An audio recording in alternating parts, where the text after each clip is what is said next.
Introduction to Numerical Patterns. Welcome, everyone. Today we are beginning a new topic, Introduction to Numerical Patterns. Now, as you look at the screen, you'll notice that in mathematics, we often encounter lists of numbers that aren't just random or chaotic. Instead, they follow a specific logic or a predictable rule. When we find these organized lists, we refer to them as sequences. Our goal today is to learn how to look at these lists and identify the underlying rule that governs them. Mastering this skill of finding the rule is actually your very first step toward understanding a much larger and more important concept called arithmetic progressions, which we will be diving into deeply in the upcoming lessons. 1. Understanding numerical sequences. Now that we've introduced the concept of numerical patterns, let's dive deeper into what we actually mean when we talk about a sequence. Think of a sequence simply as a collection of numbers that have been arranged in a specific, deliberate order. It isn't just a random pile of digits. The position of each number matters. In mathematics, we refer to each individual number within that list as a term. To make this concrete, let's look at the example on the screen. 2, 5, 8, 11, 14, and so on, as indicated by those three little dots. As we move into our next step, our goal is to uncover the hidden rule behind these numbers. To do that, we can't just look at the numbers in isolation. We must carefully observe the relationship between one term and the term that immediately follows it. By looking at these consecutive pairs, we can begin to identify the pattern. 2. Identifying the pattern. Now that we have introduced the concept of a sequence, let's move on to the actual process of identifying the pattern. To find the underlying rule of any sequence, we need to examine the gap, or what we mathematically call the difference, between successive terms. To do this accurately, we follow a specific procedure. We subtract the preceding term, which is the term that comes before, from the succeeding term, which is the term that follows. Let's put this into practice using the example we saw on the previous slide, the sequence 2, 5, 8, 11, and 14. We are going to perform a step-by-step analysis to see if a consistent rule exists. In step 1, we find the difference between the second term and the first term. That is 5 minus 2, which equals 3. Moving to step 2, we look at the difference between the third term and the second term. That is 8 minus 5, which also equals 3. In step 3, we check the difference between the fourth term and the third term. Here, 11 minus 8 gives us 3 once again. And finally, in step 4, we find the difference between the fifth term and the fourth term. That is 14 minus 11, which results in 3. As you can see from these calculations, the difference remains constant throughout the entire list. Observation. Now, let's take a moment to look at what we've just discovered. If you look back at the calculations we performed on the previous slide, you'll notice something very important. In every single instance, we added the same fixed value, 3, to the previous term to get the next term. This consistency is key. This fixed value that we keep finding is actually the rule governing this specific pattern. Recognizing this constant difference is exactly how we begin to understand the logic behind a sequence. 3. Real-world example, monthly savings. Now that we have mastered the abstract concept of finding differences between numbers, let's step away from the chalkboard and look at how this applies to the real world.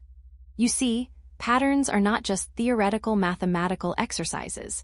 They appear frequently in our daily lives, helping us predict what might happen next. To make this more relatable, let's consider a practical scenario involving a student who decides to start saving money in a piggy bank. Imagine this student begins with an initial amount of $50 already in their piggy bank. From that point forward, they commit to a consistent rule. Every single month, they add exactly $20 to the total. As we move to the next slide, we will break this down step by step to see the sequence emerge. Breaking down the pattern step by step. First, we look at month 1, which is our starting point or the initial amount. At this stage, the student has $50 in the piggy bank. Moving into month 2, we apply the rule we discussed in the previous slide. The student adds $20 to the previous balance, so 50 plus 20 equals $70. Next, for month 3, we repeat that same process. We take the $70 from the previous month and add another $20, which brings our total to $90. Finally, in month 4, we add $20 once again to the $90 we had, resulting in a total of $110. Now, let's break down this savings scenario step by step to see the pattern in action. As you can see, we are consistently applying the same addition to move from one month to the next. Resulting sequence. Now, let's take a look at what we've just calculated. If we take those monthly totals we just broke down and list them out, we get our resulting sequence of total savings: 50, 70, 90, 110, and so on. Looking at this list, you can clearly see the pattern we identified in the previous step. The pattern is formed by consistently adding the fixed value of 20 to each previous amount. This brings us to a very important point.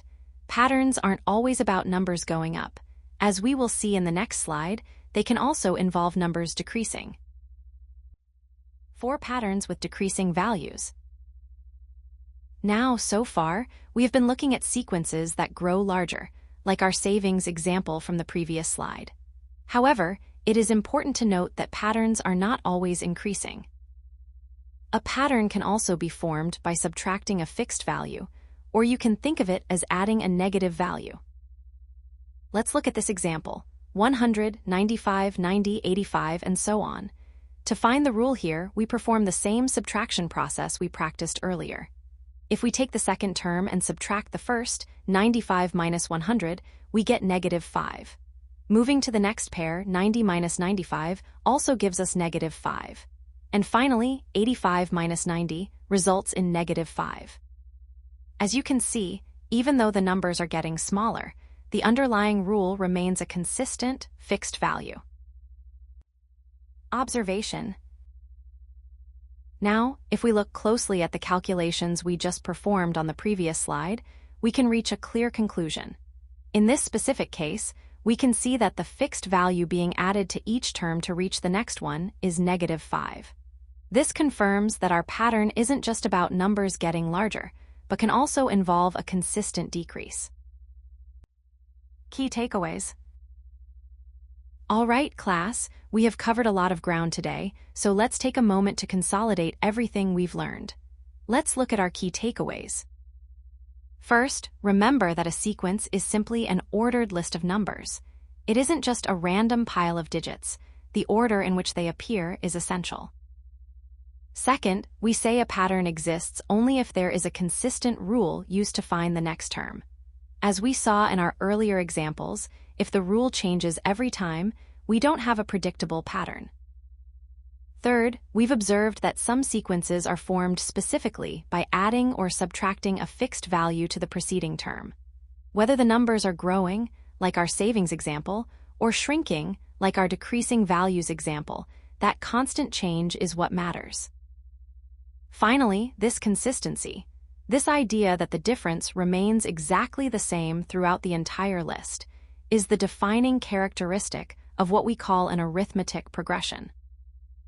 Now, before we wrap up, I want to point out a few common pitfalls that students often encounter, so please pay close attention to the next slide. Common mistakes to avoid. First, be careful not to assume that all sequences follow the same type of rule. Throughout this lesson, we have focused on patterns where we add or subtract a fixed value. However, not every list of numbers behaves this way. For instance, take a look at the sequence 2, 4, 8, 16.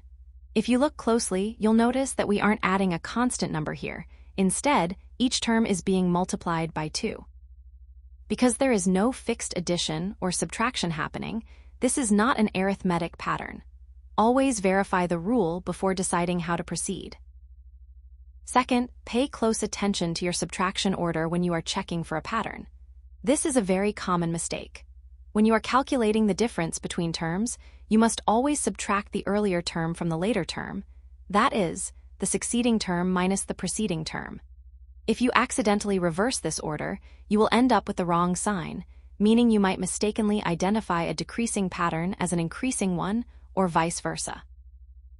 Now, as we wrap up this lesson, I want to pause and highlight a few common pitfalls that students often encounter when working with numerical patterns. It is crucial to keep these in mind to ensure your calculations remain accurate. By staying mindful of these 2 points, you will build a much stronger foundation for the more complex arithmetic progressions we will study in our next session.